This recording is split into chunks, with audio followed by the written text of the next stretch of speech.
আপুনি লাখপতি বাইদেউ আঁচনিৰ ফৰ্ম ফিল আপ কৰি জমা দিছিলে নেকি? যদি দিছিলে তেতিয়াহ'লে আপোনাৰ বাবে অতি ভাল খবৰ। আপুনি যিকোনো ব্ৰাউজাৰ এটা অ'পেন কৰি ল'ব আৰু তাত লিখিব NRLM, তাৰপিছত চাৰ্চ কৰি দিব। তাৰপিছত আহিব DYNRLM eGov, আপুনি তাত ক্লিক কৰিব। তাৰপিছত আপুনি ৰিপৰ্ট অপশ্যনত ক্লিক কৰিব। তাৰপিছত এনালাইজৰ ওপৰত ক্লিক কৰিব। তাৰপিছত আপুনি তললৈ আহিব। তাৰপিছত আপুনি লাখপতি ৰিপৰ্টত ক্লিক কৰিব।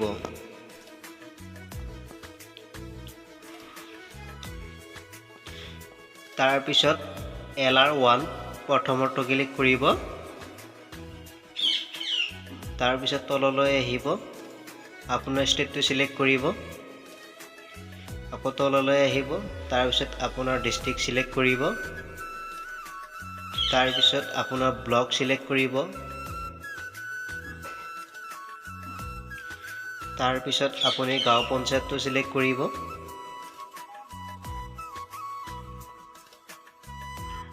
তাৰপিছত আপুনি আপোনাৰ গাঁওখন চিলেক্ট কৰিব।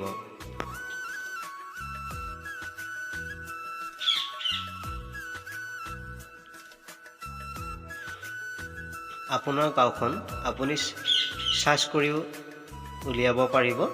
আপোনাৰ গাঁওখনৰ নামটো চাৰ্চ কৰিলে পাই যাব। আপুনি এনেকৈ পাই যাব, চাৰ্চ কৰিলেও পাই যাব। তাৰপিছত ইয়াত শ্ব' কৰিছে 10, আপুনি কিমানখন গাঁও একেলগে চাব বিচাৰে সেই হিচাপে আপুনি চাব পাৰিব।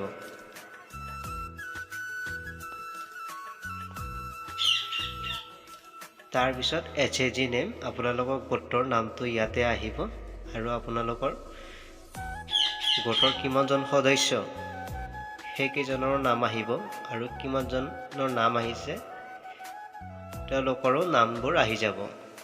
আপোনালোকে এনেকৈ নামবোৰ চাব পাৰিব।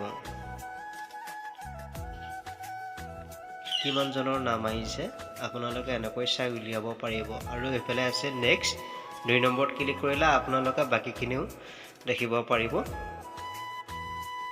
কিমানজন সদস্য আৰু কিমানজনৰ আহিছে আপোনালোকে গোটেইখিনি এনেকৈ চেক কৰি উলিয়াই ল'ব পাৰিব।